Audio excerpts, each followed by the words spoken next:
Hello, everybody, and welcome to another edition of Pollock and Thurston. Same era, same show. How are you, Brandon? Yes, I'm good. How are you?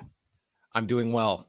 I am looking forward to this new era. What a discussion point that we had out of Tuesday's media call with Tony Khan. We will get into all of that. My first question What does it mean? Could be anything. We speculate. Buy the pay-per-view. That's all he cares about. But this past week, what was more creeping into your feed? Rupert Murdoch content versus Taylor Swift content this week? Well, definitely Taylor Swift. Oh my God.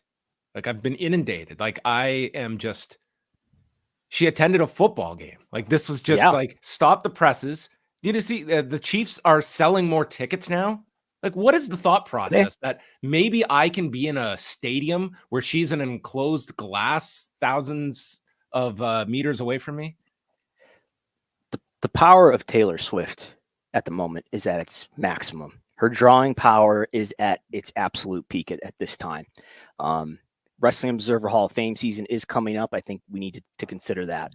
So she's a huge draw right now, and she's selling out I don't know if the tour is still happening, but she was selling out stadiums night after night, and the same stadium 3 or 4 times in a row, and just going around the country like that. There was a big push for her to come to Canada. And this was like SummerSlam weekend that the lottery started. She booked the Rogers Center, the former Skydome, 6 nights. Okay, 6 nights at Rogers Center. You had to enter, and my wife entered this. I know Davey Portman entered this. They couldn't even win the opportunity to spend this money. 6 sellouts immediately. So I may or may not live with a Swiftie, and I've been through this drama and this ordeal before. Yes, they are coming to Toronto, but it's this is November of next year. She's coming, for 6 nights. That's the international part of it, and she's going to Wembley. Probably going to break the all-in record. I don't know, which we won't find out because she's also very anti-Polestar. We've learned on this era's. Well, hey, all you got to do is send an email to the Brent City Council, the City Center, and they will eventually, I think, respond to you. We are going to get into this. The state of Will Ospreay's tattoo. Is it dated or outdated? We're gonna find out. I would love to have Will Ospreay on this show just to chat about attendance figures and what he is making of all of this. He's a free agent soon, right? So he probably needs the publicity. He is more than welcome to join us. A man who will be joining us today, who might get a Pollock and Thurston tattoo after today, is Josh Nason from the Wrestling Observer site. He is going to be joining us a little later on. We'll talk about the new era of AEW, SmackDown to USA, and whatever else is going on. Josh, always great to chat with. He's got the same kind of interest in the minutia as the two of us do. So always fun. And the co-host of the AEW quarterly investors calls with Brandon Thurston as well. Yes, that'll be coming up, and I think it's just after the WWE earnings call happens, so probably in a month and a half or so. Yeah, probably about the halfway point. Well, let's start off with Tony Khan's media call from Tuesday, and a lot covered throughout this call. Headline, though, that I didn't see on any sites was the fact that as a young child, Tony Khan had a rotation of 3 T-shirts, a Taz shirt, not the Tasmanian Devil, but rather Pete Senercia, Darth Vader, and an Inoki Peace Festival shirt. Those were his 3 T-shirts that he rotated through as a young man. So the Inoki Peace Festival was an LA show that he did? Yes, that would have been the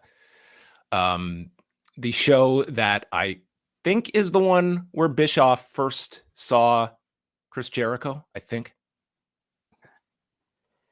Bischoff attended this show. World Wrestling Peace Festival. 1996, June 1st. Okay. So that would have placed how old would Tony have been there? Like 13, 14 years old? He's like 2 years older than me or something. So, yeah, something like that. I think he's a year older than me. So that probably puts him at around 13 at this time. But there you go. Those were the 3 T-shirts. So I didn't see a lot of focus on this interesting little biographical note on Tony Khan. But he did speak a lot about AEW's increasing pay-per-view schedule and as it relates to the potential of a streaming model that they're going towards. And Tony was quick to note, I have never said that we are going to monthly pay-per-views. It's just working out that way when you consider AEW and its closest competitor, Ring of Honor. Separate company. after the pay-per-view landscape as well. So he has essentially stated that he thinks the time is right to increase their schedule, but reserving judgment about whether it will be a monthly model that we see them move to in 2024. Yes, which will also mean monthly media calls. But it has since. So we've talked about this before. I think it's February is the last month that there was not either an AEW or a Ring of Honor pay-per-view in it. Why is the time right? I'm guessing that the time is right because you're in the middle of negotiating a deal with WBD that may involve pay-per-view rights, whether that's going to be on the Max streaming service or not. That's probably what's driving this, and a really big roster too. I suppose it doesn't hurt to have more shows to get everybody in on.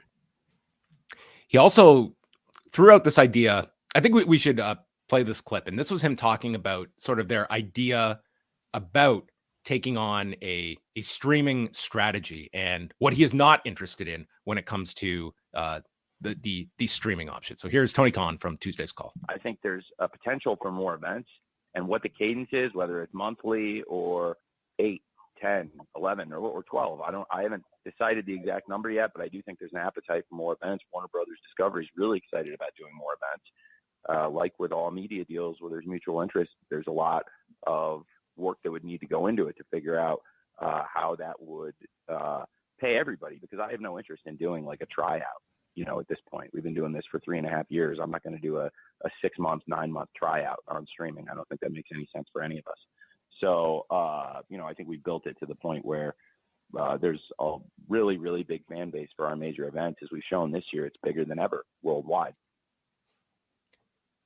So this brings me back to a very relatable analogy, Brandon, when we were discussing doing this show together, and I was stating, well, let's try it out, and we'll see. Like maybe we'll go a week here, a week there. And Brandon was like, I'm not interested in a tryout period. We're either doing it weekly or we're not doing it at all. And I was on board right there. So it was very very firm, outlined by Brandon Thurston, and that's what Tony Khan is outlining here. He's not interested. The funny part is, I have not heard about this like tryout thing anywhere. So I would assume that this is Tony Khan alluding to something that has at least been broached as a potential. And the fact is that there's only one streaming service he could be in talks with, which would be Max, and would seem like this was at least, let's do a soft launch of AEW pay-per-views. And I don't think he's interested in the idea of 9 months later going backwards to a pay-per-view model after testing out streaming. It's either we're going this direction or we're not going this direction. And I certainly don't fault him for not wanting to just muddy the waters and potentially have to backtrack if this doesn't work out. Yeah, the thing with these calls, and were you listening live to this one? I was not. No, I was out with my daughter. So Tony Khan loves to talk, and but he doesn't like to say very much, because I think he knows that there's new, among other reasons, perhaps there's news sites that are ready to grab anything that he says and make a news story out of it. So you have to kind of read in between the lines, and there's more of that than just this subject to come.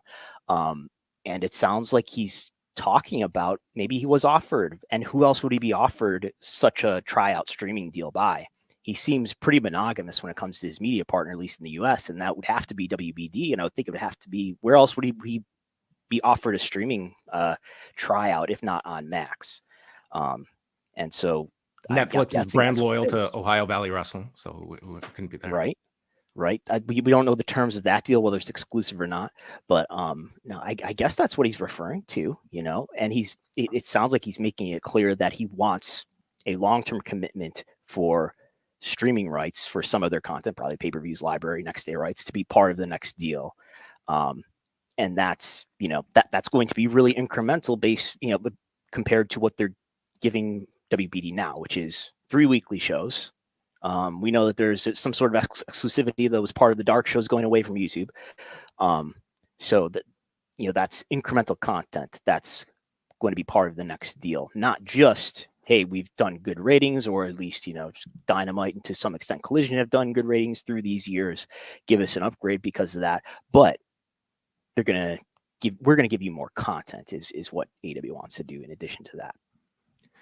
Does it surprise you at all that if we go back to June when they announced All In, but not a distribution method, and the fact that All Out was going to be the next week, that this was, at least in their mind, had to be like, do you feel like this was along further enough that they felt pretty confident in going with these back-to-back weekends? Or do you think it wasn't as big of an issue for them if, okay, this deal might not work out, and worst case, we just run pay-per-views on consecutive weekends? It seems like that would be something that, to commit to those two shows on back-to-back weekends, they had to have thought that this is more than just we're kicking the tires on this idea, that there was at least enough progress in these talks that one of those shows would have been on Max. Yeah, I would speculate that just the scheduling, the availability of Wembley Stadium probably played into it. But yeah, I think they probably thought that maybe we can make some sort of deal to put this on Max, but if not, we'll just make it 2 pay-per-views, and that's what happened. Yeah, my belief is that Max just didn't have the streaming capability, or they just couldn't come to a deal that was agreeable for everybody in time for that to happen. So it was just 2 pay-per-views, as we know. And also, this takes us into, so a spot aired over the weekend about, and voiced by Tony Khan, that AEW, they would be introducing a new era at WrestleDream this coming Sunday in Seattle. So this was a frequent subject that was brought up on the call. And one of the theories that has been thrown out there is the idea that Tony Khan has purchased New Japan Pro Wrestling. His ultimate tribute to Antonio Inoki is to buy back Antonio Inoki's founded company from 1972 and bring it back to Inoki all these years later, after he was removed in favor of Ukes and then to Bushiroad. This is going to be Tony Khan's gift to Simon Inoki. Here is your. Where did this rumor originate from? I can't even tell you where the origins of. Where did you hear of it first? Maybe from, when I say from you, I've in the form of either you tweeting about it or you messaging me. Have you seen any of this? Would probably have been.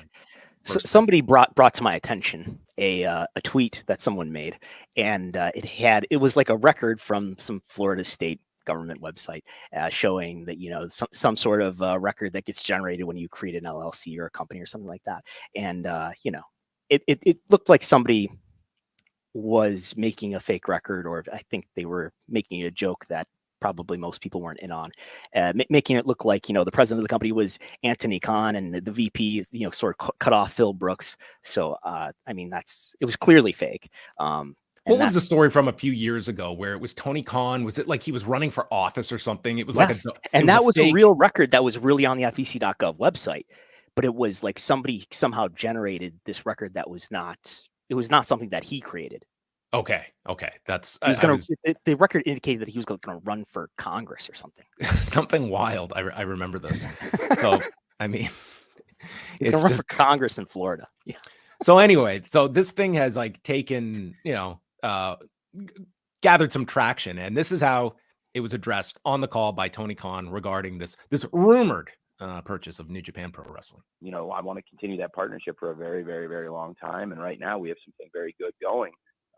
So I'm a little surprised by all that speculation. I don't know where it came from exactly, but it's probably good timing to have a lot of speculation on the eve of WrestleDream.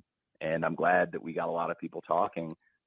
Certainly that one video with all the great clips of Mr. Inoki and some of the top stars of today spliced in, I thought that got people talking. So that was a very positive thing. So later, Bill Pritchard would push him a bit further on this, pretty much taking his non-answer and state, is there anything you want to just debunk and clarify? And Tony's like, I don't wish to clarify anything. I just want people to buy the pay-per-view. So this is one where, listen, if people are going to just run with this and throw it out there, it might be based in complete fantasy. But Tony Khan is doing nothing in terms of trying to just nip this in the bud or just debunk it. I don't know how this correlates to people purchasing a pay-per-view, but I guess Tony sees that any talk is good talk. When the first question was asked, I said to someone, if he's not going to debunk something that's so obviously fake, why are we doing this? What are we doing here? If he's not going to debunk something that was clearly not reality, it was clearly not something that was happening. It's frustrating sometimes because he's evasive. He doesn't really want to say anything, but he wants to have this call. And it's like, what are we? We're trying to get some some sort of transparency, some sort of information here. And even when it comes to something that's like, obviously that's fake. Why and it's your partner. Like, I would think, I don't know how New Japan would feel about it. Maybe they don't care, but it's a little frustrating. And like a public company too in Bushi Road on top of it. I mean, it is. I mean, I don't know if this story would necessarily result in any kind of that would be a better question for anyone in Japan. It seems like even in wrestling, this is not like a giant story, but it was bigger after this media call when you do have the head of AEW commenting on it and not debunking it. But it does take me back to that Paul Levesque sort of debunk it later, though, at least. Somewhat, yes. Not explicitly. Not explicitly. I mean, it could have just been, listen, that is untrue. I have not purchased we are working with New Japan. We have not purchased them. That would have been one way to just address it. But when Paul Levesque a few months ago was stating how, 75% of the stuff out there, it's false anyway. But then when it is clear that something is untrue and you opt not to address it and just let it run, you can't also complain then about incorrect news then circulating when you have the ability, when people will reach out for you for a comment. Is this accurate or not? And if it's not, that's a very easy kill the story. If this was the NFL and there was some analogous situation, would he do the same thing? Or is it just the case that wrestling is so based on producing hype and getting people to buy and tune in based on that hype that maybe it's different? But it does feel like it's something where wrestling is treated differently, and it's okay to be more evasive and to hype and to sort of play games rather than just be forthright. I would say, just looking as well, just the different way it is covered. If, say, a Tokyo Sports reached out to New Japan, I don't think New Japan is giving this level of an answer. I think New Japan would be very concrete in yes or no, and not so much just kind of with a wink and a nod towards it. And does it really help though? Like, does I guess the strategy overall of this is not the first time where a big announcement has been teased for AEW, whether that's on an episode of Dynamite or even the pay-per-views themselves, right? How much does it really help draw a rating or a pay-per-view buy? Well, I think the idea of this new era, I think people are curious as to what it means. It means something, and you're going to get that answer. And I think Tony's idea is, I'm not going to say no to anything because it just lets people's minds go wild. And I've got to have the confidence that whatever this reveal is, it's going to be satisfying, even if it's not the announcement of I bought New Japan, for instance. I think he is not going to rule anything out. Just let everyone's minds go wild. And hopefully they will be so curious as to buy this pay-per-view on Sunday. I mean, it's worked in the past for this company when it has teased announcements and news. And typically they have, well, not 100%, but a good percentage of them have been newsworthy events that have been the result of it. You can point to the rumor that CM Punk is coming to AEW and not selling out the United Center. And that probably, the fact that they didn't just announce that up front and say CM Punk is coming to AEW, I suppose that you could argue that led to a bigger, greater momentum in media and people talking and speculating and spreading word that something interesting is happening in AEW. Now, you asked him about the potential of Fox staying in the pro wrestling business now that they have distanced themselves from the SmackDown rights that will expire this time next year. We're almost exactly a year out from SmackDown's end on Fox. And if Fox would be interested in bidding, and Tony Khan very much deferred to, we are not going to, very much a speech about loyalty in the entertainment business, something that we do not see too much of, but he is very loyal to WBD, but did work in there the fact it would make a lot of sense for a Fox to bid for us and expects a lot of bidders for AEW's content. And I think the Fox it's a really interesting option. Like it's not just the last 5 years, but really it's the last decade plus when you combine their relationship with the UFC straight into WWE. Like this is a network that has been very tied to pro wrestling and combat sports, and looking at, staying in that, like certainly there was an appetite for it. They made the conscious decision of not going after the UFC rights and seeing WWE as a more valuable option for them on Friday nights. And if you are looking at AEW as a more cost-effective way towards that audience. Like perhaps a 0.5, a 0.6 on Fox is not enough to justify your 200 plus million. But as we've spoken about, I don't think it would take that amount to secure AEW programming, whether it be on a Fox or more realistically a FS1 option. Yeah. So I mean, there's a lot of directions to go from here. There's the fact that AEW is so new, so that maybe we should temper our expectations in terms of expecting them to shop the rights aggressively, as opposed to WWE that's been around for decades and decades. It's a very well-known name brand, and AEW is newer, so maybe they don't have the flexibility to be that ambitious about shopping the rights around to multiple partners, as we've seen WWE do with Raw and SmackDown since 2018. So maybe it's because for that reason.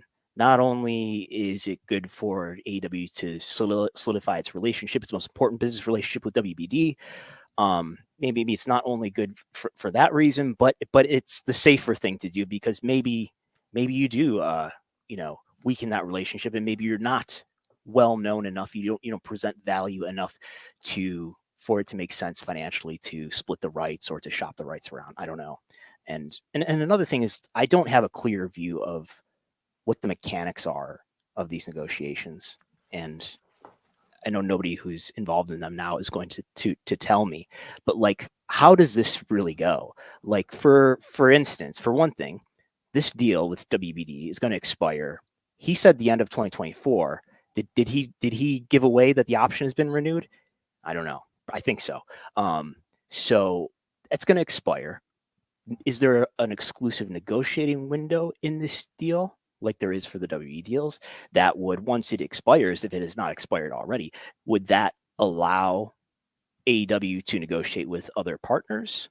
And if so, how does that happen? Is there a bidding process similar to the bidding process that is described in the WWE filings when it came to the transaction of the company, in terms of there was like a round of bidding and then a second round of bidding? Does it become like that, or is it like just executives sitting across a huge conference room table from each other, passing numbers on napkins back and forth? I just don't know how the mechanics of these deals are made, and how negotiating with other partners really works out. But clearly that's an element in all of the major sports rights. So I think anyway, with Fox, I think it does make sense for Fox to at least look into it. I think the depth of these media companies is easy for the average observer, wrestling fan to underestimate. These are big corporations that have probably big research teams, and there's probably somebody looking into it at every major media company, including Fox. Does it fit on Fox broadcast? Is it going to replace SmackDown on Fox broadcast? This notion, I got a lot of angry quote tweets, got a very long hate email because I explained this on Twitter, how this might make sense. But it is it is similar to other things we've seen in wrestling history, right? Where W went away from TNN in the mid 2000s, and it was kind of replaced by TNA. UFC was already kind of getting in there in the first place, but it did result in look at TNN, like they got rid of ECW and replaced it with WWF, and then WWE went away and they kind of replaced it with Total Nonstop Action. They replaced when UFC left for Fox. They not only replaced it with Bellator, but Viacom took an ownership stake in Bellator as well. Like there is that specific network. Like there's a long history of going with the number 2 company at the time. And so there may be some reasons that explain that I can't articulate. Maybe you got ad sales teams that feel like they know how to sell this product to advertisers. You don't have the product anymore. Well, can we get a different similar product in here? So maybe things like that are a part of it that could make Fox willing to take on a secondary wrestling brand. Does it make sense on Fox broadcast? Probably not. But FS1, maybe it does. But why would Fox consider an AEW product when they're letting go of the biggest wrestling TV show in terms of viewership in the United States, SmackDown? Because AEW is a lot cheaper than WWE content is. By the hour, SmackDown costs about $100 million per hour year round. And AEW, if you average it out, it's something like $15 million year round. It's a fraction. And this next right cycle will result in that gap closing, at least somewhat, right? We know that the viewership of AEW is maybe like half that, depending on how you're comparing. It's like half of what WWE is, but the gap in money is many times that. So that's one reason why it makes some sense, because it's just a cost-effective way to get a good amount of viewership. It may be half the viewership that WWE provides, maybe a third of the viewership that WWE provides, but it's going to be a smaller fraction of the cost. And I don't think this would be the make or break, but I wouldn't discount the capital that the Khan family has as NFL owners in this whole thing. Like, you have to imagine there are existing relationships there, and there's obviously the relationship of Fox with professional wrestling. Like, I would certainly not be dismissing Fox as completely out of the pro wrestling business. It just got too cost prohibitive for them to stay in the WWE business. But someone who we are in the business of, it's the Josh Nason business, which is always booming, over at WrestlingObserver.com. Joining us now. Hello, Josh. How are you? Hey guys, how you doing? This is an honor to be here. I love this show. I love Wrestlenomics, post wrestling, and to be invited here. This is great. I've been looking forward to this all day since I've been asked, and can't wait to be here. So hopefully I don't screw it up for the listeners. Very, very enthusiastic when I asked yesterday. Absolutely. We appreciate having you here, and I hope there have been no yellow jackets. I have seen some yellow jackets today. I was outside earlier today, and there were numerous yellow jackets near me. None in my vicinity at this moment, though, and I hope for you it's the same. Same here. No yellow jackets will fly in my window. I'll not have to run away.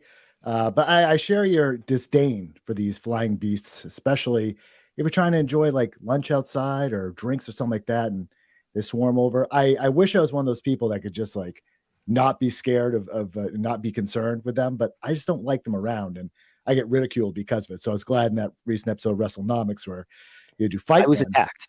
Yes, you were. And I applaud your effort for staying strong, continuing with the show. I think it was a great move by you.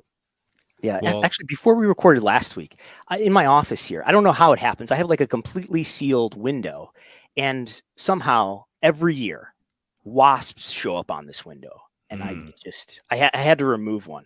I don't kill them. I like put them in a Tupperware container, and I throw the Tupperware container outside. That's your problem. Just gotta.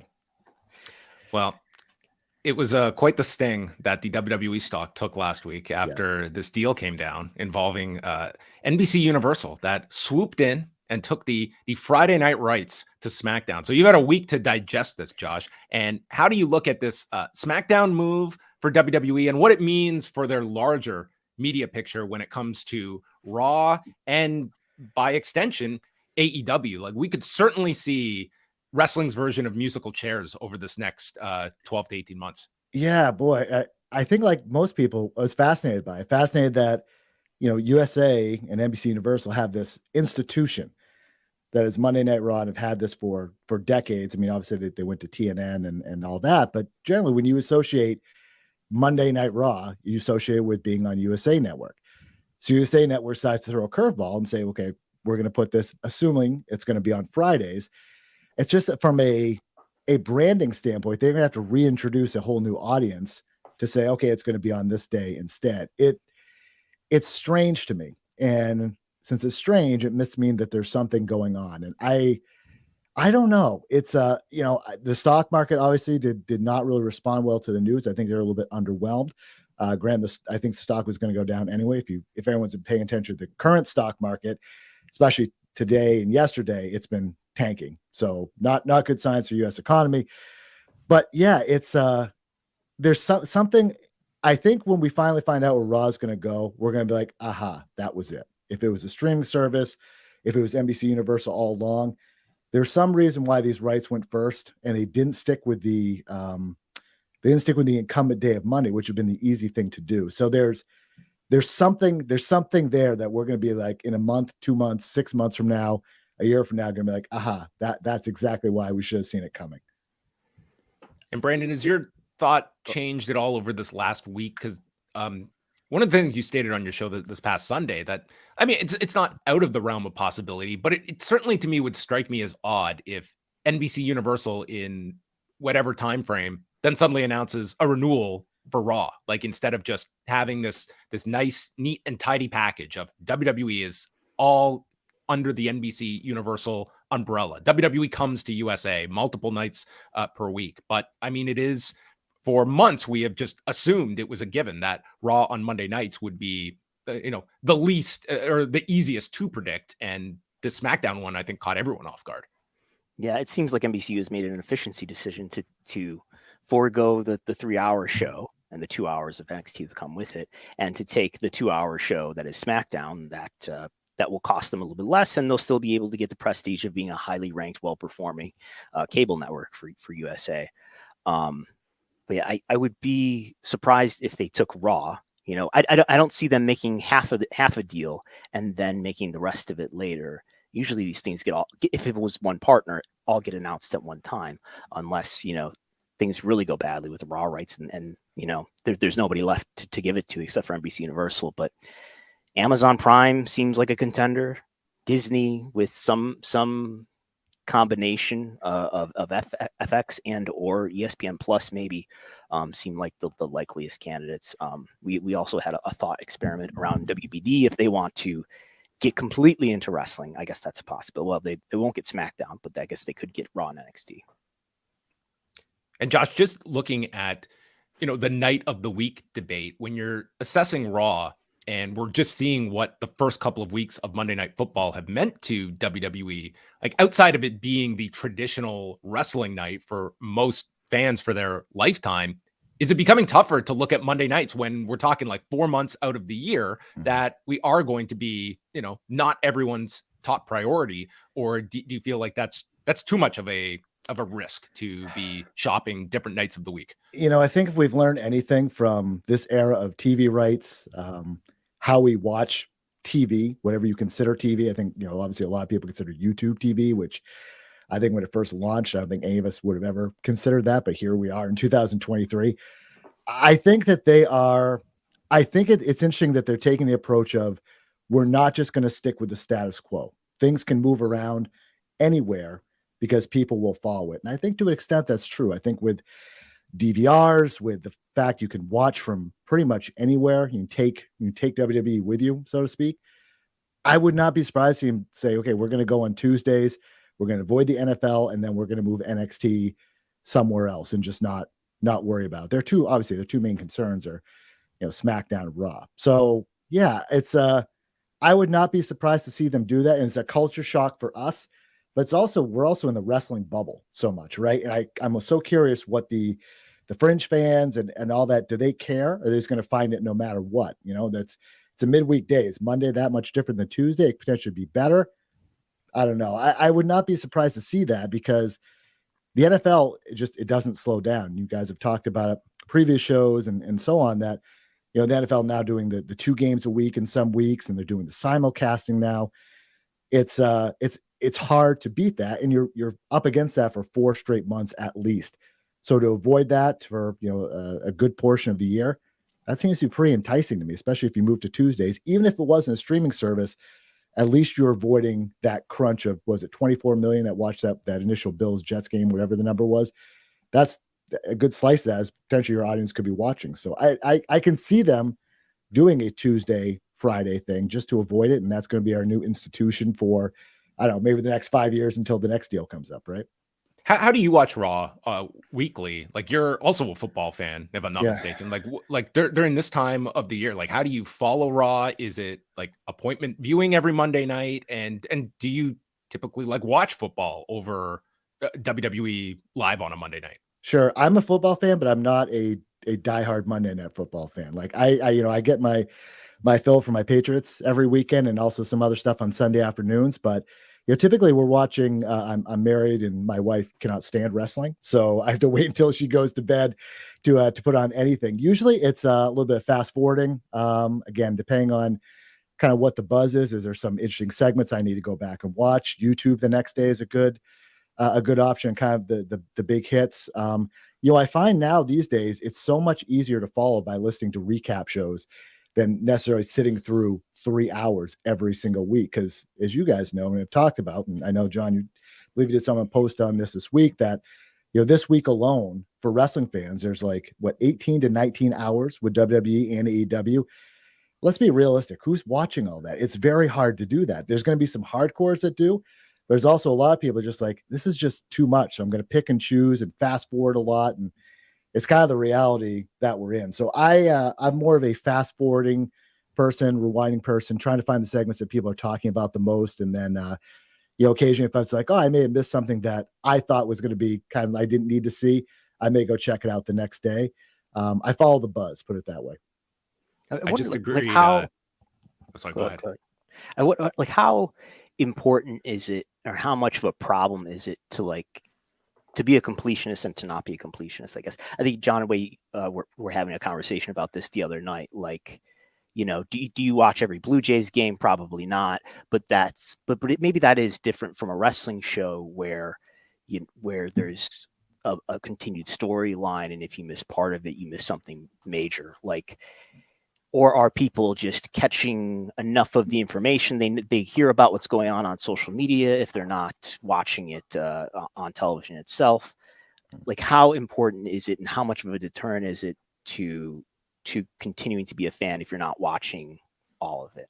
Yeah, I think in this era of social media that you don't have to be a completionist to keep up. I use myself an example with AEW with, as most people do, summertimes, vacations, things like that. I would miss a Rampage, or there's one week I was gone completely and didn't get to see Collision, Rampage, and I think Dynamite. I think I was gone for kind of like a week stretch or something like that, and was trying to keep, and basically could keep up via social posts on Wrestling Observer and other websites and so on and so forth. But then I would go back to watch stuff afterward, kind of knowing what was going on, but kind of make sure that I was kind of taking in what I was hearing that I should take in, if that makes any sense. For completionism, I don't think it's as important. And I think you look at the pay-per-view buys for AEW, right? You have 850,000 people watching Dynamite on a Wednesday, but you have a number much less than that buying a pay-per-view that weekend. What kind of trying to find the gap? And I think Brandon, you and I have talked about this before, like that giant gap. There's a lot of people that may be watching illegally. There's also some people like, I'm just going to get the results somewhere and I don't really care about watching it. There's some people that are definitely completionists, but I don't think it's any different than any like TV show or anything like that. But for wrestling, I find it interesting that I think there is less of a completionism kind of approach than other forms of entertainment, put it that way. Well, and Josh, like you and I, like we have lived through and covered like the expansion of UFC. Like we were, at a point when it was not crazy long ago, when we're talking about just a handful of UFC pay-per-views a year, and then they moved to monthly pay-per-views, and then they introduced more fight nights, and by the Fox era it got into like this weekly programming schedule. And over time, like you can certainly argue that it has panned out for UFC, but that idea of that fan who is watching every fight or every card, I think that is greatly lowered. And I think people really overcompensate for where a Bellator and a PFL are in relation to the UFC. To me, it's such a gulf between them when it comes to just the numbers you see that they generate. They have carved out the market that if you're a UFC fan, it is a job just to keep up with their schedule, much less looking for more. And I think that's something that's AEW has been able to avoid that. But I think trying to crack through for any other pro wrestling content is harder than ever. Yeah, I completely agree with the UFC model, because I know I've run into that, because especially when you have family, kids, if you want to be a completionist UFC fan, you're essentially committing to 6 to 8 hours on a Saturday night, 44 weeks out of the year, something like that. It is, not to mention the money you have to pay in pay-per-views. It is a big commitment, and it's hard for. It was much easier when I was a single guy and didn't have, a lot of responsibilities, but now the fact the three of us have significant others is a modern miracle. Yeah, it is, right? I mean, it's just, and sometimes you get, groups of people together to watch. I remember that during the tough era, I think like so many other people do, we romanticize the era a lot. Now it's just, it's wild to me that the sport is so popular in terms of the attendance in the arena. I mean, the gates are like, it blows my mind of just how big these gates are for some fights and fight nights that are not like marquee guys at all. And they're just drawing these huge gates. They seem to be uber popular, but it's there's so much more to watch. And usually when that happens, you find people that are like, they get shaved off. There's like, it's too much or too much. I think about that with wrestling a lot. And I thought about that for the past couple of years, especially with the MLWs of the world, the NWAs of the world, even like the Impacts of the world. And when I talked to Scott D'Amore last year, I was kind of curious, how do people take in your product? Do you have an expectation? And kind of how he's talking is like, without saying it, you're essentially saying, we don't really care when they watch it. We just care that they do watch it at some point. They're really an on-demand company. I don't know how long that's sustainable for all of these brands, because there's more talent than ever in wrestling. We've seen that. And guys and girls floating back and forth, all these different promotions have been, it's been good. I think there are some negatives to it as well that aren't really talked about. But I think with WWE and AEW, there's going to be a point where their fans are like, this is too much. And if they start getting that completionist kind of mentality, and they're like, I'm just missing too much to keep up. I'm just going to watch the big shows because I know I'm going to be entertained, but I don't really need to know storylines. I think that potentially could be an issue. I think we're a ways away from that, but I'm always curious about these groups on the other end of the spectrum, how they survive and kind of what their expectations are to grow. Because I think it's harder than ever for some of those other smaller groups to really make a go of it, really make a, no pun intended, an impact. Yeah. At the risk of exposing myself as a fraud, I let John and Way watch Raw for me. I usually watch at least some of Dynamite live. On Friday nights, I will often turn on SmackDown with my antenna. I probably haven't watched Rampage in months. And I will usually watch Collision. Like, that's usually the extent to which I'm watching wrestling as it's on TV. And I feel like I'm keeping up with things that are important that I miss. Yeah. I always meant to ask you, Brandon, because you and you talk so much about the business, and you're a wrestler yourself. Yes. We have a comment here. So, all have significant others. All watch wrestling. That's right. All have no hair. Coincidence? I don't think so. Yeah, it's a very good lifestyle. John has a great hairline, though. He does. He keeps it down. This is a weekly job I keep up with. I just got tired of tired of hair. I got tired. It's so freeing once it's gone. We got to work on you guys. We got to work on you guys' beards though a little bit. We'll that I can't do. Look at Josh. I mean, pretty much just look at this. Winter is coming, guys. Winter is coming. Brave. So what I was thinking of before that great comment. Do you watch wrestling? Are you able to watch wrestling for more than just the business? Are you able to get into matches and enjoy it? Or are you kind of just trying to keep pace and kind of like in concert with a lot of things you talk about, like, attendance and business metrics and things like that, and kind of the feel, or what, how do you take that in? This is something that's been on my mind lately. Yeah. Like, I think I'm so deep into wrestling now that it has surpassed it mattering whether I like it or not. I would like to think that, like, I realized that, especially since I've gotten as into doing the Wrestlenomics work, that and I have wrestled less, like, I'm less interested in the quality of matches, and I feel that the match quality has just my cup is so runneth over, that there's so much good wrestling. It's like, it's not a novelty to me, really. There's so many great wrestlers, and I feel like I'm so saturated by it that I have lost the ability to appreciate it.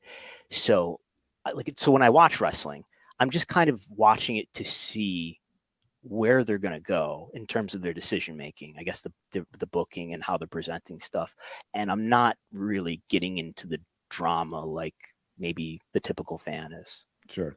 That makes sense. I don't know if that's a good thing or not, but that's where I'm at this point in my life. John, what about you? I know you and Way watch a ton of stuff and do some. Would you find yourself, you got a similar way? You able to kind of watch and still? I think it feels like, listening to you and you guys review stuff, it feels like you're still able to get in the matches and get that emotion and things like that. Is that accurate? I think that generally it's like, there's always, when I'm like adding up the hours on a Monday and coming at like 19 between two companies. It's daunting. But I would say, like, generally, like, it's not like we have like this just terrible drop off between companies, or that there's just like the quality is typically pretty good. I think WWE helps that it's largely been an upswing over this last year. I mean, I can look ahead to this weekend and yeah, it's a lot of hours, but I think NXT is going to have a really great show. I think this pay-per-view on Sunday should be excellent. So I can still get into it, but it is kind of like with Brandon, it's not so much whether I'm not enjoying it or enjoying it. It's sort of just, I'm digesting it all and then I have to talk about it afterwards. So it's just, I certainly wouldn't be watching all, if I didn't have to do this, I would probably be very selective. Yeah. But I've also just committed. My wife said, "Hey, there's a new episode, a new season of Survivor.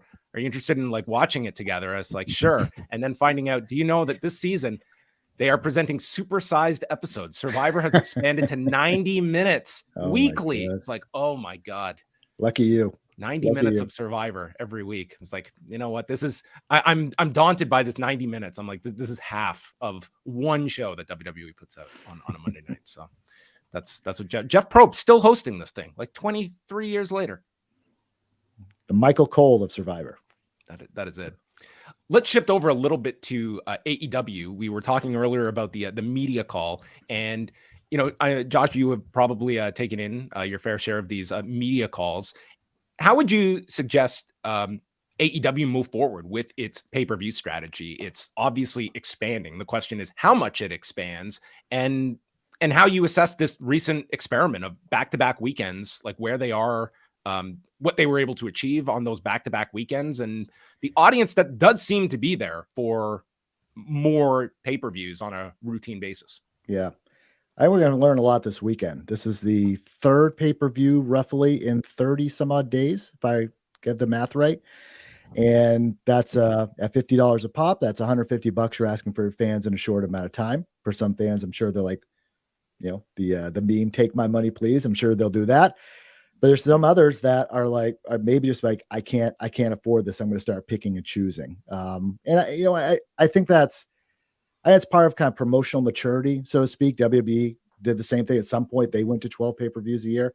It was a kind of a slow burn to get there. They did some experiments again with the in-your-house stuff and, you know, all that have been talked about before. What was the peak when they did the brand split? Like, how many did they get up to? Like 18, like traditional pay-per-views. Yeah. I don't know how many. This was around like 2003, 2004. At least 16.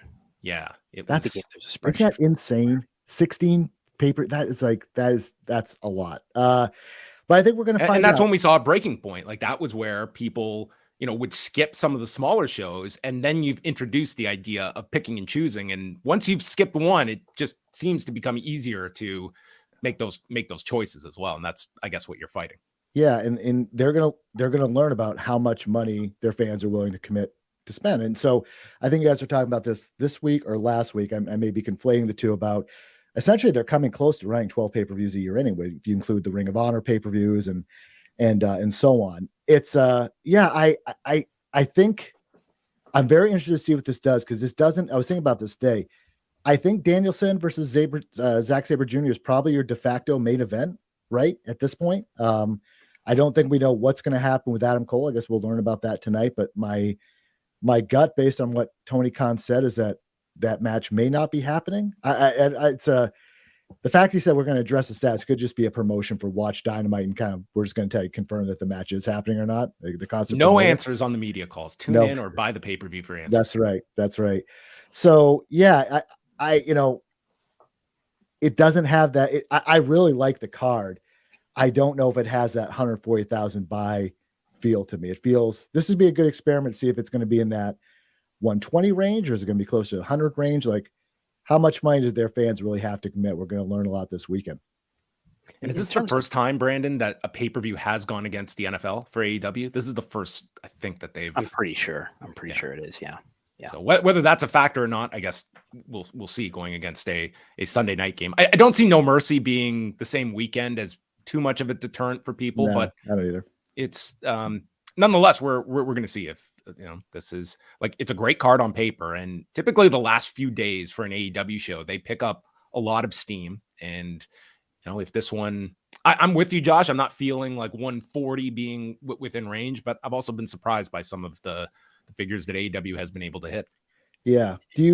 I know you guys talked about this a little bit at the top of the show, the new era tag. do you think it's going to be a whole bag of nothing, or do you think there's going to be something that will denote or really kind of, enforce that, yeah, this really was an announcement, so to speak? And I was thinking today about Tony Khan announcements in the past and which ones, and he hasn't really said this will be an announcement, but you guys are mentioning on the call that he didn't really downplay it at all. He joked, I want people to buy the pay-per-view. So he wasn't really, I don't think he would set people up for disappointment that bad. The only announcement I can really remember in recent memory that really disappointed was the reality show announcement, where he's just like, oh, this is going to be, we thought it was going to be something bigger. And it's like, oh, it's a, reality show on TNT. It was kind of like, okay, who cares, right? Or at least I didn't, I'm sure other people did as well. So I don't think it's a merger with Ring of Honor, because he talked on the call about essentially, which I kind of blows me away, that he's going to have Young Bucks and Adam Page and Adam Cole and MJF potentially on ROH TV. I wonder if those are just like promos. Like he said, yeah, those guys will be on the show. I can't see him wasting those guys for 12,000 people on Honor Club. You know what I mean? I just don't see that. But still, if he's committed to ROH still, the New Japan thing you guys talked about, that's probably not happening. But weirdly, he couldn't say the word no. I don't know if it's not his vocabulary or not. So what is it? What new era are we saying goodbye to? I don't, is it the Jade Cargill era? Are we officially saying goodbye? I mean, I don't know what it is, but if people come away from us being like, is it just that, like, I think there has to be something there where fans come away from being like, okay, that made sense. Cause now it's into a thing and he hasn't diffused it being a thing. So it's got to be something. I just don't know what it is. Yeah. He's willing to allow the listener to equate it to buying New Japan Pro Wrestling. Yeah. I mean, what would that be? That would make it. That's the thing. I head scratch what that could be. I don't think it's an acquisition. I don't think he announced a new media deal this far out, right? I mean, it's possible, but like you mentioned about, I wouldn't put it past him to answer all the questions the way that he did yesterday, while having a contract for a new media deal in his hands. That wouldn't shock me. It would surprise me that it would be coming out so early, but it wouldn't shock me, and I wouldn't see it as inconsistent with his way of speaking yesterday. Yeah, I guess it's also weighing, like, certainly a new media agreement with Warner Brothers Discovery. Like, that's a massive deal. Is it the kind of announcement that is tailored for a live audience in an arena that are they going to go wild for, as opposed to? It is for me. I'm ready for it. I'm excited. You are 100%. But I mean, the other one, and clearly everyone is like throwing it out, is like the Adam Copeland option. And that would be one where, that's certainly for the live audience, they would respond very well to something like that. But and that's a new era because you have Edge. I don't know if he would be necessarily a new era, but nonetheless, he would be, someone of note. But yeah, I mean, this is ultimately the strategy of throwing out all these options, and hopefully people will be curious enough to tune into this pay-per-view on Sunday night and not be let down. I guess we'll find out tonight on Dynamite if it's Tony Khan is a huge announcement, right? I think we'll see how much they really play it up. That'll give us some sort of clue. I was just, when you were mentioning potential Edge, which I don't know if that really kind of tied into a new era, but remember when they announced Christian Cage and there was like a lot of buzz going like, oh, it could be, I think, Kurt Angle or something, like all these people. And then it was Christian and people were like, womp womp. You know what I mean? Like, it'd be unique if it also Edge. They're like this big thing and like people be excited for Edge. Like, what did that have to do with the new era? And they're like, whatever, it doesn't matter. If they both had a very similar kind of like, that didn't make any sense, like that type of reaction. Maybe they've got a hat deal with New Era, and they have got new customized, and the talent is figured into this. There's going to be revenue sharing with the talent as well as independent contractors. So that could be the answer to all of this.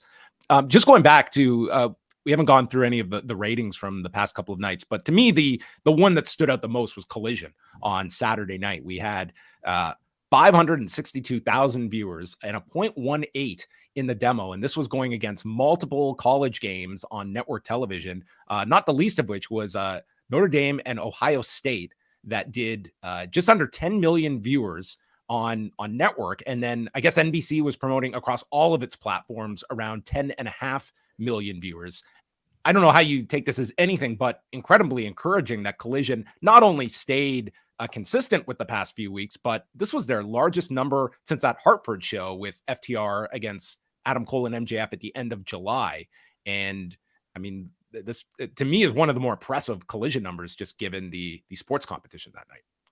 Yeah, I was one of the people watching Notre Dame, Ohio State, and I flipped over to Collision afterwards. I'm not a huge college football fan, but it was a lot of intrigue. A lot of friends are watching, talking about. So yeah, I'm going to watch part of the game. It was, yeah, it's great success, right? I mean, this is some of these numbers, and I know, historically people, as you guys know, you focus so heavily, not you, but in general, people focus so heavily on the week to week, and sometimes you see these random anomalies, these blips up or down, like.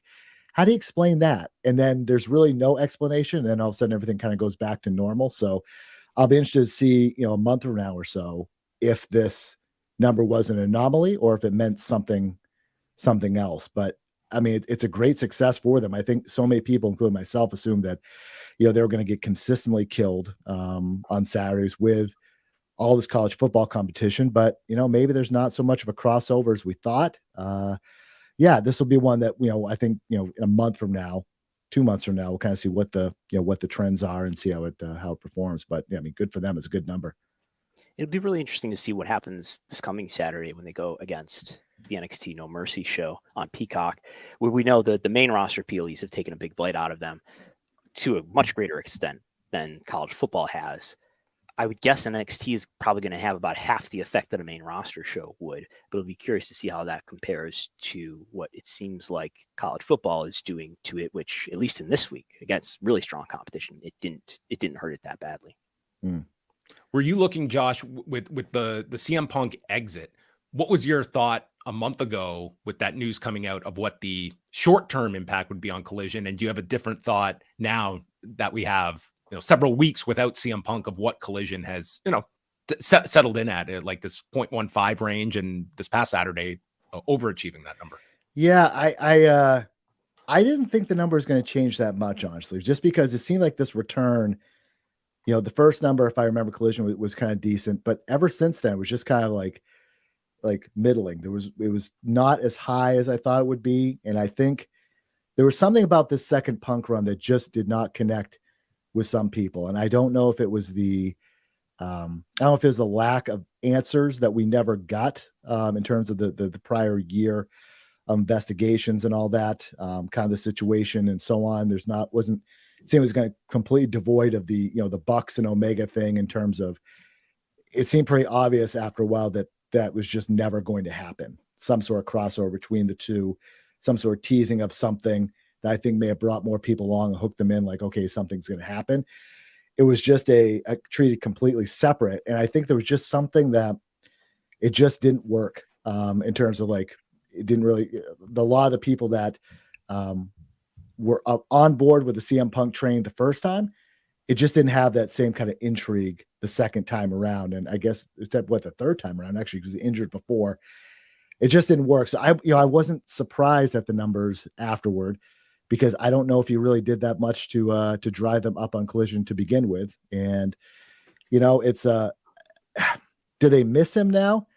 I don't think so. Like, I don't know if the attendance would be any different, maybe negligible at this point. I mean, I think the attendance really hasn't, talked about before. It's been down across the board, but I don't know. I don't know if he's really affected business that badly at this point. What do you guys think? Yeah, I think he was by far the biggest star, but that the disparity between him and everybody else diminished over time. Right. Yeah. It grew again for a couple of weeks there when he came back, but then went back to him being a normal part of the fabric of AEW. I think it was also greatly helped by the immediate return of Bryan Danielson, as though it was, okay, Punk is gone, but here we have something to take your attention away. And he has been the focal point of Collision since that. You've been able to make that transition. So instead of tuning in on Saturdays and it's the show that was based around Punk and now Punk is gone, here's a show that is moving on. It's got its new central figure, and they've been able to essentially not miss a beat in terms of this transition. And I think largely, like, we can see that the week to week discussion about AEW, it has been a more positively focused discussion rather than this constant turmoil that was associated with this product for weeks. Yeah, and it, because you now have stars that can be on both shows, it kind of enables them to do some more cross promotional, but not cross promotional, but like you could see the Elite on Collision. It's not a case of, these guys can't appear to promote the pay-per-view on Sunday because Punk is there, and that's a whole thing. It seems to be kind of a weight that's been lifted. Now, you look back at it, and I think at some point it'd be fun to kind of look back on the CM Punk run in terms of the stuff that we never got to see happen. I mean, we did get to see the Samoa Joe feud, which is cool, but we never really got to see, the Danielson matches. We never got to see, even before all this stuff started with the Elite, some thought of, is Punk versus Omega the biggest match they could make? That was some discussions I was having, back in this last summer before any of this, the fight and all that stuff really happened. So there's a lot of things we never really saw with Punk. It's kind of a very memorable run for so many reasons, as people have talked about ad nauseum. It's unfortunate we didn't get to really see it in full, and we just got glimpses here and there, both because of injury and both because of, frankly, his own accord. It'd be fascinating to look back at this run at some point, really in depth, the matches he had and what could have been, in so many ways. Is he getting your vote in the Observer Hall of Fame this year? I mean, he might. To me, he seems like a Hall of Famer. I'm voting for him again. I voted for him multiple years, and I will again this year. Yeah, I don't know what the argument against him would be, right? I mean, memorable. I don't know. I mean, we'll see if he goes back to WWE. That'd be another kind of fascinating story and all that. But he's I feel like he is. I feel you don't ever do it. Someone's not a Hall of Famer in just one match or just one promo. But I think back that August when he came back, and that feeling was just that's something I'll never forget. That clinched it. Like, I think if you were on the fence, like that on its own is not going to get you in, but coupled with everything else, to me, that would have been like the last hurdle that was cleared, that this is a star at a level that few have been this generation. They sold out that building without ever mentioning his name, and people just knew, and they didn't. That was like, Tony Khan gets a lot of crap for a lot of things, and a lot of it rightful, a lot of it not. The way that they played that whole thing out was perfect, and they hadn't come out, and it was a moment, one of the best moments I can ever remember in wrestling. I'll never forget that, and it's unfortunate it ended the way that it did. We have an NXT rating here, courtesy of Sports TV Ratings. 0.18 in the demo, 636,000 viewers. Number one above any other sports telecast last night.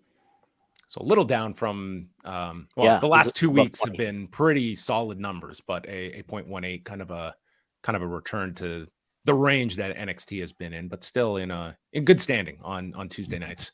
I wonder, I was thinking about this today too. I wonder if that's going to go to streaming only. If you were to do a deal, package Raw and NXT together, Raw stays more the cable variety, but NXT goes to a streaming platform. I wonder, I keep thinking about that one, if it'll go to stream platform only, and two, if after the deal is made, if they're going to continue to put the effort into NXT as they have been for the last, 6 to 8 months or whatever it's been. I have my doubts about that, but we'll see. Yes. You need that written into the contract. We need a minimum number of main roster talent on the show every week. That's right. That's how it was like that. Remember the Demon in WCW? They had the deal with Kiss. He's got to be in X amount of like main event matches. So they would put him in like the third match, but it would be billed as a main event to honor this contractual obligation that they have. So maybe that'll be NXT's role. But Josh, this has been a great chat with you. It's always great to pick your brain as well, because I think we all have a very similar interests. And tell us a bit about what's coming up in the near future on Josh Nason's Punch Out, and when is the next AEW investors call? Well, the next where can I call in? Do I get the elevator music ahead of time? Yeah, of course. You listen to the show. It's right at the beginning, and my wife made a guest appearance doing a voiceover on the first one. And if you listen to the very end of the episode, I just asked her, as we were kind of getting her mic level set, asked her who's her preferred wrestler, or something like that, Kenny Omega or Roman Reigns. And she said, Rhoda Reigns. What? Like she had no idea who any of these people were. So she had made an appearance on the show. Yeah. Zero interest in wrestling. Zero. But so catch my work at WrestlingObserver.com. We do great job over there. Joe Courier, Brian Rose, Ethan Renner, Ian Carey, really, the backbones of the website, the day-to-day stuff with the news and all that. Of course, we have great podcasters, Dave Meltzer, Brian Alvarez, and the group over there. I do an occasional show called Josh Nason's Punch. I don't do recap shows. I pretty much try to interview interesting guests about specific topics, and now shows like yours have forced me to kind of up my game a little bit because you talk to a lot of great people, and I'm just like, that'd be a good one to get. So I have a couple I am very close to locking in. I'm not going to mention them because I don't want you guys to steal them, but very familiar names. I'll put it that way. But you can check my work over there at WrestlingObserver.com. For those that are into indie wrestling, I do a podcast with Limitless Wrestling out of Maine, and they have a show coming up this weekend. You can watch on IWTV, and that kind of connecting with it in indie and doing that for them and with them is kind of reignited my love for like indie wrestling, and that kind of gives me that emotional pull for wrestling. As we were talking about earlier, it's kind of tough with WWE and AEW, kind of, being in a room with 400 or 500 people and seeing some of these future stars that we're going to see. It's a different emotional feeling. It's really cool to be part of. So you can check me out, Limitless Wrestling Podcast. You have to watch IWTV. I do have one prediction I also wrote down, by the way. We love predictions. So you guys know how Nick Khan several weeks ago on Bill Simmons' podcast, one of the things he said, and this is not about Test, I'll put it that way. He was talking about how Kevin Dunn and Craig Borsari from UFC have talked about, have had some conversation, maybe some stuff coming out about this in the weeks ahead about how to unify production, something along those lines. Yeah. I can't help but think about how much Dana White talked about the UFC Apex back when, even prior to the pandemic, about running all the production from there. I wonder if they're going to find some way so WWE production does not have to go out on the road for a lot of these weekly shows. And if they try to do something where it's from a set location, so they can go anywhere in the world and run production right from one location versus traveling week to week, twice a week, and then 3 times a week for pay-per-views. That's stuck in my head for whatever reason. I don't know if it's going to be at the Apex, but the way that Dana White talked about that, the money savings, the fact that they can run it and he could be sitting on a couch and watching this whole thing. I'm wondering if they do that, because that would potentially save them a ton of travel money. So just something that I would say I'm going to predict it, but pretty close. I bet they're going to do something with that. Your thoughts? Is that technologically like feasible to? I mean, I'm just thinking with the delay that would have with it.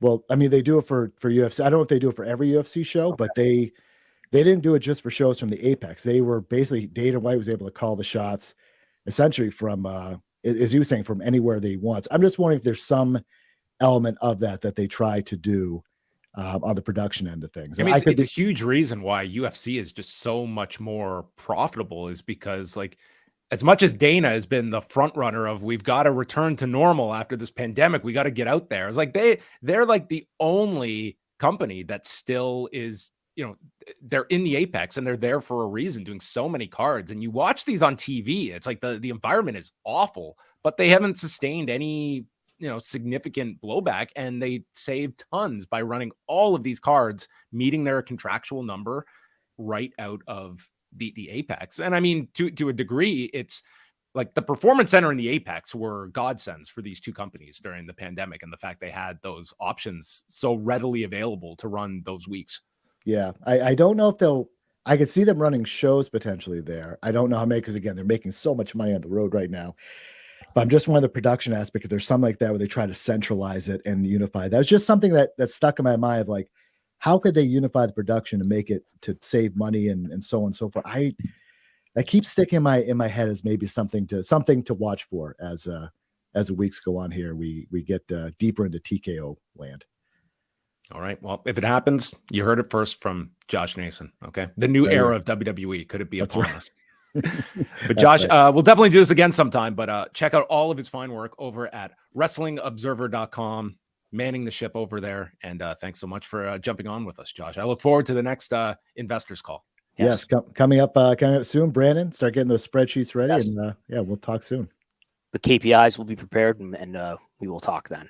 Love those KPIs. Love it. Perfect for the fall. Perfect for the holiday season. Thank you guys so much. It's been fun. Anytime, call me and I'll be here. Thanks a lot, Josh. All right, there you have it. Josh Nason joining us on Pollock and Thurston. And any closing topics? I know I had a few here. Can you actually, as one comes to mind, where are we with WWE versus Panini, which is a case that I am greatly intrigued by. When I read your recap of this suit, I was just like, this is just fodder for great WWE legal drama. The judge ruled on Monday. It was a Monday or Friday, in fact. I realized I had missed some filings because this case is broken up between 3 different case numbers, which means there's 3 different dockets, which wouldn't be interesting to anybody listening, but it makes it harder to track. The judge ordered that the injunction that WWE is trying to get against Panini to get Panini to stop selling trading cards. The judge said no to that. So Panini is going to still be able to sell WWE trading cards. We do have WWE's complaint where they say that Panini has not produced physical trading card games or digital trading cards. Somebody who knows more about trading cards could enlighten us, but WWE makes it sound like Panini was just taking pictures of their physical trading cards and calling those digital trading cards. And there's this issue around this thing called box wars, where people go to conventions and they play a card game using trading cards.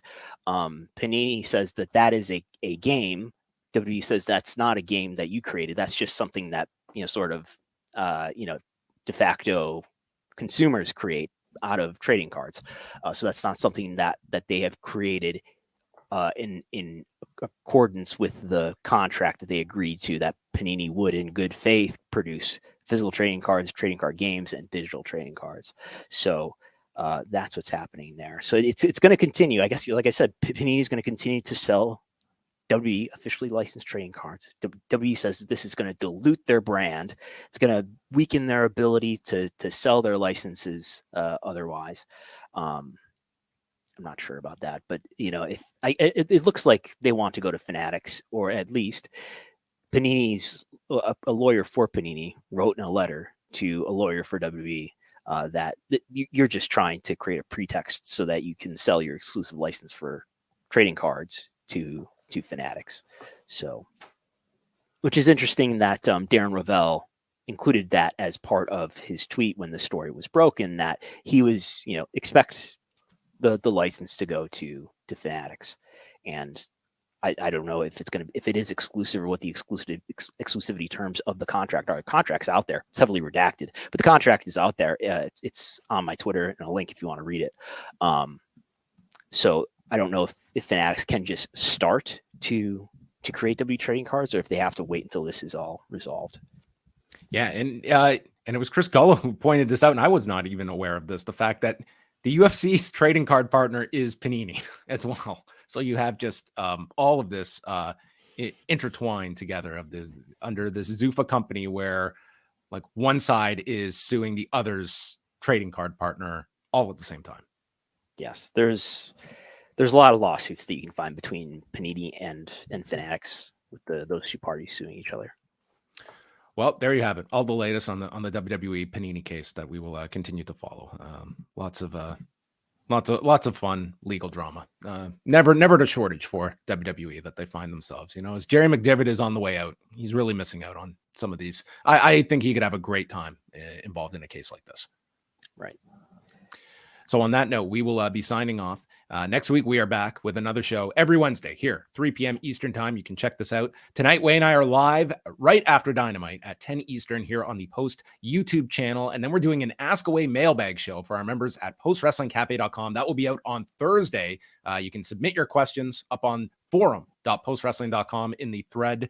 And Brandon will be back this Sunday it is a free show this Sunday. Am I correct? Do I have my timing right? It is technically the first Sunday. You're of the always month. ahead of me on these plugs.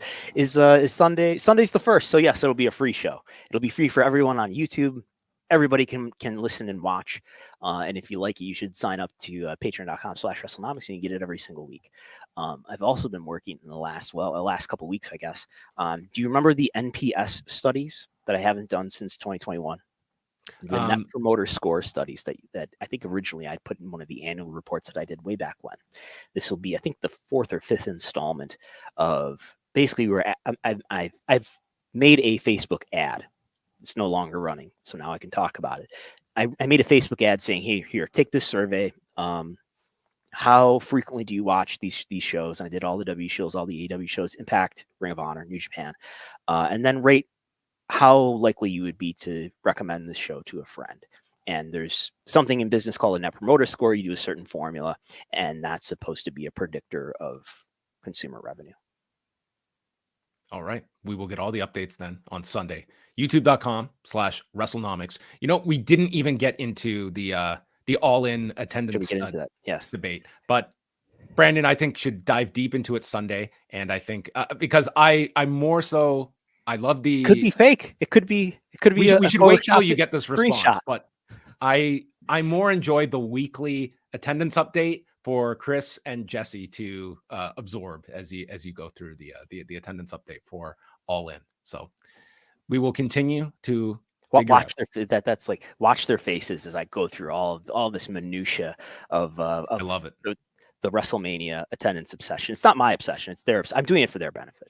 Yes. And if you are not a patron, do go and listen to this past weekend's show, where you also, not only do you get the reaction of Jesse and Chris, but we also get some interesting correspondence that Brandon has had with the Arlington police. Yes. Who it seems like you are really pushing towards the brink of insanity. But listen, that's because he's a thorough reporter that is going to get to the bottom of this attendance debate. So we are very lucky to have a Brandon Thurston out there. All right, that is it. Thanks to everyone for tuning in live. We are back next week, and this concludes Pollock and